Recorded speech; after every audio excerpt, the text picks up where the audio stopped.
Hi everyone, कैसे हैं आप लोग। तो आज हम लोग रिलेटिव मोशन मतलब रिलेटिव वेलोसिटी, रिलेटिव एक्सेलरेशन, ये सब समझने की कोशिश करेंगे। ठीक है। तो ऑलरेडी आप पढ़ चुके हो कि व्हाट इज़ वेलोसिटी। ठीक है, आपको पता है कि अगर हम वेलोसिटी की बात करते हैं तो it is the rate of change of displacement with respect to time. तो जब भी आप rate of change of displacement with respect to time लिखते हो, मतलब हम डेफिनेटली पोजीशन के साथ डील कर रहे होते हैं। ठीक है। और जब भी किसी की पोजीशन लिखना चाहते हैं आप, तो पक्के तौर पे एक रेफरेंस पॉइंट होना जरूरी है। मान लो कि भाई कोई इधर है और इसकी पोजीशन लिखनी है, तो कैसे लिख सकते हैं? फोटो तो नहीं खींचेंगे आप कहेंगे कि यार कुछ मैं बना लेता हूँ। क्या बनाएंगे आप? एक कोऑर्डिनेट सिस्टम सेटअप करेंगे आप। ठीक है, कि मैं एक एक्सिस खींच दूंगा कि भाई ये एक्स एक्सिस पे है and this is the origin. जरूर नहीं आप एक्स एक्सिस खींचें, वाई जेड कुछ भी कर सकते, बट एक रेफरेंस पॉइंट खींचना पड़ेगा आपको। ठीक है। और वो रेफरेंस पॉइंट खींचते हैं और उसके बाद लिखते हैं अच्छा जी, वो जो आदमी है वो अभी x1 डिस्टेंस पे है। ठीक है, वो जो आदमी है वो भी x1 डिस्टेंस पे है। फिर आप देखते हैं अच्छा 1 सेकंड के बाद वो आदमी कहाँ पहुंच गया। तो आप देखते हो अच्छा अच्छा 1 सेकंड के बाद वो जो आदमी है वो इधर पहुंच गया। तो जो x1 पे था अब वो x2 पे पहुंच गया। मेरी बात को ध्यान से समझिएगा। अब वो x2 पे पहुंच गया। तो जो दोनों के बीच का जो डिफरेंस हुआ यही डिस्प्लेसमेंट हो गया, चेंज इन पोजीशन। अगर हम चेंज इन पोजीशन की बात करें तो यही हो गया, और इसको हम लिख सकते हैं x2 माइनस x1। कोई प्रॉब्लम नहीं। ठीक है। तो अभी तक जो आपने पढ़ाई की उसमें एक बहुत स्पेशल केस आपको दिया गया था कि जो ओरिजिन होता था, जो रेफरेंस पॉइंट होता था, वो स्टैटिक होता था। ठीक है, जो रेफरेंस पॉइंट होना था वो स्टैटिक था, मतलब हम लोग ग्राउंड के फ्रेम में बात कर रहे थे। लेकिन अब जरा सोचो कि भाई अगर ये भी चल रहा होता, मेरे बात को गौर से समझना, अगर मान लो ये भी चल रहा होता सर, और 1 सेकंड में तेरा रेफरेंस पॉइंट भी एक्स ओ से शिफ्ट हो गया होता, एक्स ओ से शिफ्ट हो गया होता, जितनी देर में ये यहां से यहां तक पहुंचा उतनी देर में ये एक्स नॉट से शिफ्ट हो गया होता। मेरी बात को गौर से समझिएगा। मतलब जो देखने वाला है, जो देखने वाला है उसी को ऑब्जर्वर कहते हैं। जो देखने वाला है उसी को ऑब्जर्वर कहते हैं। बस समझने की कोशिश करते जाइए। तो अगर मान लो जितने टाइम में ये आदमी यहाँ से यहाँ तक पहुँचता है उतने टाइम में देखने वाला भी शिफ्ट हो गया। अब वो तो अपनी पोजीशन से ही उसको ऑब्जर्व कर रहा है। अब वो ऐसा नहीं कहेगा मैं पहले ऐसा था वो तो अभी देखेगा, अभी के रेफरेंस पे देखेगा, अभी के रेफरेंस पे देखेगा और कहेगा जी जो उस पर्टिकुलर उस आदमी की जो पोजीशन है इट इज़ नॉट x2। वो कहेगा it is x2 minus x not, it is x2 minus x not. तब अब ये आदमी अपने हिसाब से सोच रहा है, इनिशियली उसको क्या दिख रहा था, आदमी यहां था, फाइनली वो यहां आ गया जी। मेरी बात को गौर से समझिए, ध्यान से समझने की कोशिश करिएगा। मैंने क्या बोला कि अगर मान लो ये भी शिफ्ट हो गया तो ये भी शिफ्ट हो गया। अब इसके हिसाब से हमें पोजीशन बदलनी पड़ेगी। अब जो डिस्प्लेसमेंट दिख रहा होगा इस आदमी का, वो देखो x2 minus x not minus x1 दिखेगा, क्योंकि उस आदमी ने पहले x1 देखा था, वही आदमी अब x2 माइनस एक्स नॉट देख रहा है। तो वो तो final position minus initial position लिखेगा जी, तो वो तो ये लिख देगा। तो अब अगर इसको तुम थोड़ा सा सजाओगे तो अब देखोगे ये x2 माइनस x1 आया, जो कि पहले का रिजल्ट था माइनस एक्स नॉट आ गया। अब मेरी बात को गौर से समझिएगा। हुआ क्या, जो रेफरेंस जो देख रहा था, जो ऑब्जर्वर देख रहा था, उसी को शिफ्ट करा दिया हमने। उसको शिफ्ट कराने से चीज़ें बदल गई। तो जो पहले मान लो ये सब कुछ हुआ था ये 1 सेकंड में हुआ और ये भी 1 सेकंड में हुआ। तो भाई x2 माइनस x1 अपॉन 1 को मैं वेलोसिटी ऑफ दिस मैन लिख सकता हूँ, उसको b लिख लेते हैं सर। और ये जो ऑब्जर्वर है वो 1 सेकंड में चला एक्स नॉट, तो वेलोसिटी ऑफ ऑब्जर्वर को क्या एक्स नॉट बाई वन मतलब एक्स नॉट लिख सकता हूं क्या? यहां तक बात समझ आ रही है? तो यही जो मिला सर, ये displacement of this body with respect to this moving observer आया। मेरी बात समझ रहे? तो इसी को हम लिख सकते हैं अपॉन 1 कर दें, क्योंकि 1 सेकंड में सब कुछ हुआ है। तो देखो x2 minus x1 upon 1 minus x not upon 1। यहाँ तक बात समझ आ रही है? कोई दिक्कत है किसी को? तो अब अगर हम ऐसा लिख दें तो यही velocity of b with respect to this observer o हो गया क्या? और ये कितना आ जाएगा? V B minus V naught हुआ। अब आप देखिए, आपने याद किया हुआ है कि अगर सेम डायरेक्शन में चलते हैं तो हम रिलेटिव वेलोसिटी लिखने के लिए सब्ट्रैक्ट करते हैं। अगर हम सेम डायरेक्शन में चल रहे होते हैं तो वेलोसिटी लिखने के लिए सब्ट्रैक्ट करते हैं, और अगर ऑपोजिट डायरेक्शन में चलते हैं तो हम ऐड करते हैं। क्यों ऐसा करते हैं? बात समझ आई?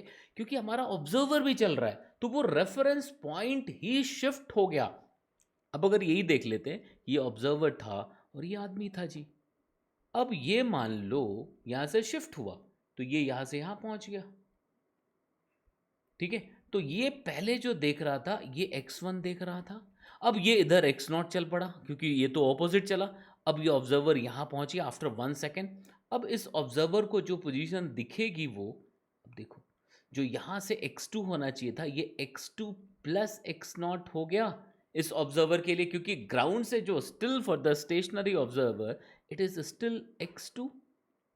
स्टेशनरी ऑब्जर्वर के लिए तो ये x2 ही है, बट इस मूविंग ऑब्जर्वर के लिए न्यू पोजीशन कितना हो गया? इतना हो गया। तो इस ऑब्जर्वर के लिए जो डिस्प्लेसमेंट होगा, क्या ये x2 plus x not minus x1 होगा? क्योंकि भाई उस बंदे ने पहले x1 पे देखा था, वही बंदा अब इसको x2 प्लस एक्स नॉट पे देख रहा है। सो डिस्प्लेसमेंट कितना हो गया? This minus this. तो अब देखो यहाँ पे अगर आप देखोगे तो ये हम लिख सकते हैं x2 माइनस x1, ये ग्राउंड के फ्रेम में वेलोसिटी हुई, और x1 is the x naught is the velocity of the observer, तो प्लस v नॉट लिख दिया।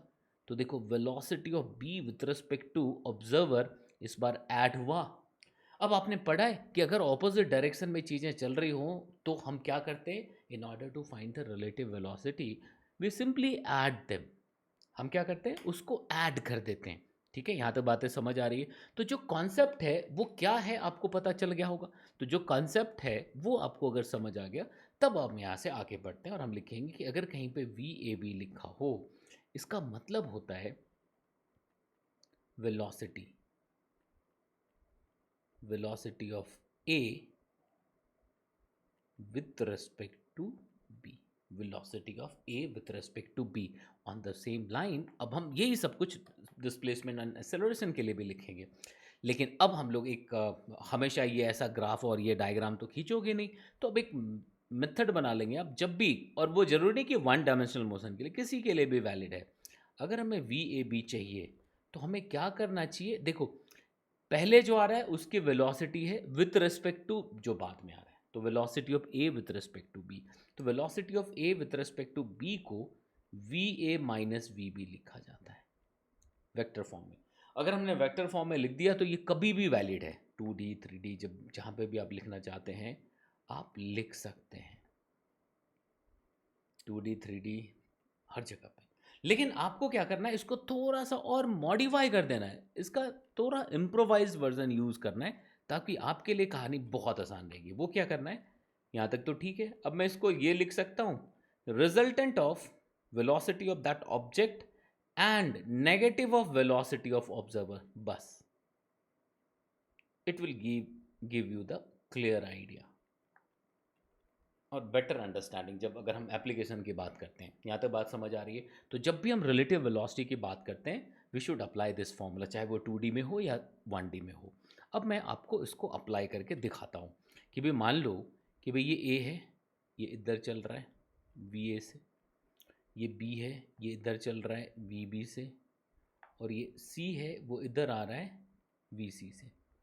बिल्कुल ठीक है। अब अगर हम लिखें कि भाई यहाँ पे ये एक्स एक्सिस की तरफ जा रहा था, तो हम यहाँ पे लिखें कि velocity of B with respect to A, तो मैं सीधे तौर पे V B minus V A लिख दूंगा।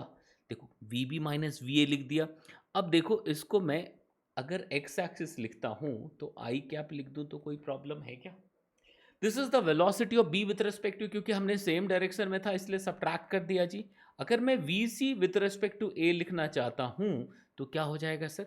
वी सी, अब देखो माइनस ऑफ दिस, मेरी बात को गौर से समझिएगा, तो प्लस और इसका उल्टा लिखेंगे तो माइनस आ जाएगा। भाई यहाँ तक बातें समझ आ रही है? तो अगर हम यहाँ पे देखेंगे तो बड़े ध्यान से समझिएगा कि वी सी अगर लिख रहे हैं तो वी सी ऑलरेडी नेगेटिव है और minus of this V A, तो वी ए ऐसा लिख सकते हैं क्या? यहाँ तक बातें समझ आ गई? तो हम इसको ऐसा लिख दें V C plus V A but in opposite direction, तो माइनस लिख सकते हैं। तो इसका मतलब यही हो गया कि सेम डायरेक्शन में है तो सब्ट्रैक्ट हो गया और ऑपोजिट डायरेक्शन में था तो ऐड हो गया। डायरेक्शन किस हिसाब से लिख रहे हैं ये बात समझ आ रही है सबको? कोई भी दिक्कत नहीं होनी चाहिए, तो ये लिख दिया जी। अब यहाँ से आप आगे लिख सकते हो कि भाई मान लो कि भाई ये इधर होता वी ए, ये हम लोग यूज़ करेंगे रेन ड्रॉप वाले में, ठीक है। अगर ये वी ए इस तरफ है और वी बी इस तरफ है, अब आपसे कह रहे हैं कि velocity of A with respect to B find करो। तो मैं इसको velocity of A with respect to B को रूल के हिसाब से V A and resultant of negative of B निकाल दूं क्या? तो देखो वी ए तो एज इट इज रह जाएगा, ठीक है, लेकिन अगर मैं नेगेटिव ऑफ वी ए करूंगा तो we have to write the second vector in this direction. यहां तक बात समझ आई? तो इन दोनों का जो अब रिजल्टेंट होगा that would be velocity of A with respect to B. तो अब देखो ये कितना आ जाएगा, V A square plus V B square. बात समझ आई? मुझे नहीं लगता कि कोई भी दिक्कत होनी चाहिए यहाँ पे, ठीक है। तो देखो टू डायमेंशनल मोशन के लिए भी हमने इस्तेमाल कर लिया इसका।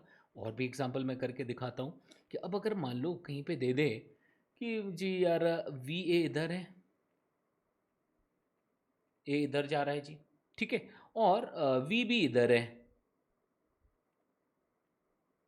ये बी हो गया जिसकी वेलोसिटी वी बी लिखी हुई है, ठीक है, और ये एंगल गिवन है, दिस एंगल इज फाई, ठीक है।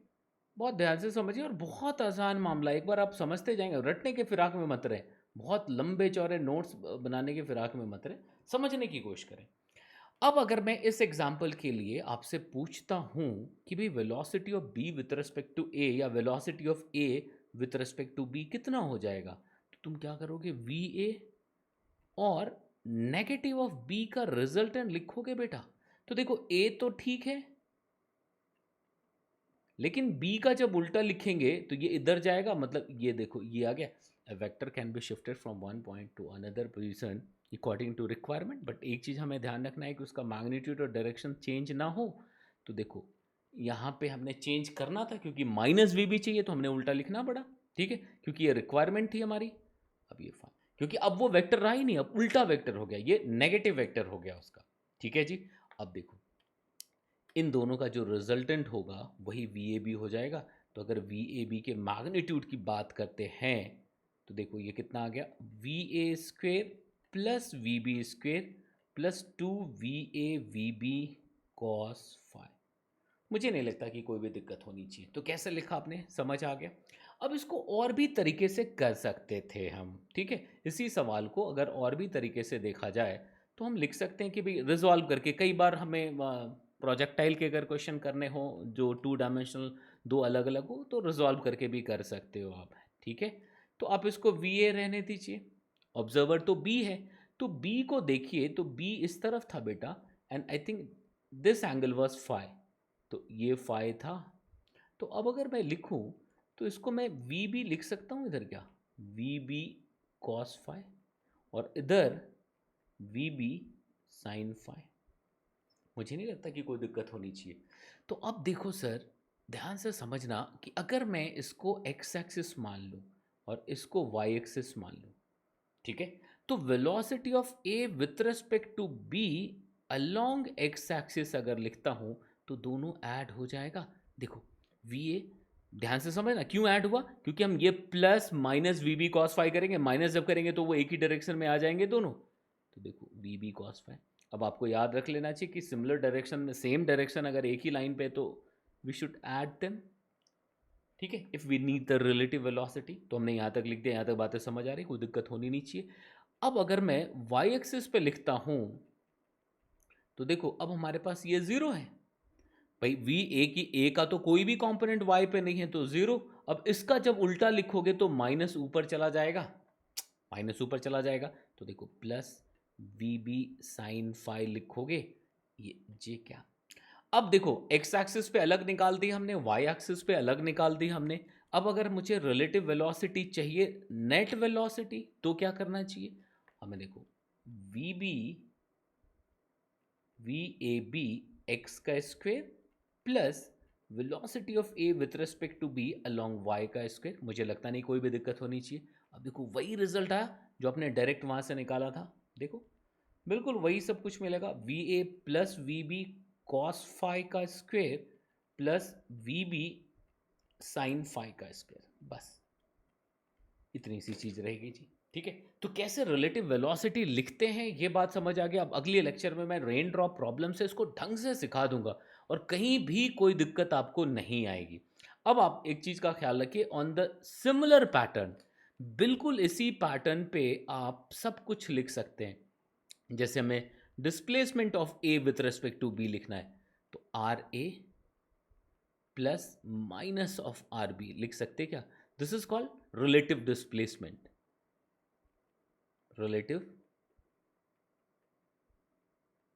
Displacement. At the same time अगर मुझे रिलेटिव एक्सेलरेशन चाहिए, सिमिलर चॉइस, बिल्कुल यही है एक्सेलरेशन मेथड, ठीक है, प्लस माइनस ए बी। क्यों कर रहे हैं ये समझ आ रहा है। नॉर्मली क्या होता है, माइनस करना है तो हमने क्या कर दिया, प्लस करके उधर माइनस लिख दिया। This is the formula for relative acceleration.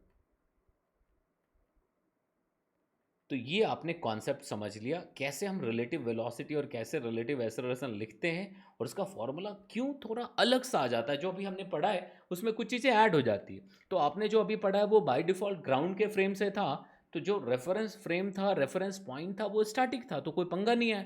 अब यहाँ से बातें समझ आ गई, तो चलिए इसको समझ लीजिए। नेक्स्ट लेक्चर में मैं रेन ड्रॉप प्रॉब्लम सिखाऊंगा, तो इसके एप्लीकेशन समझ आते जाएंगे, फिर कुछ जेई के सवाल कराते हुए आगे बढ़ेंगे हम लोग। ठीक है, चलिए फिर, ऑल द बेस्ट।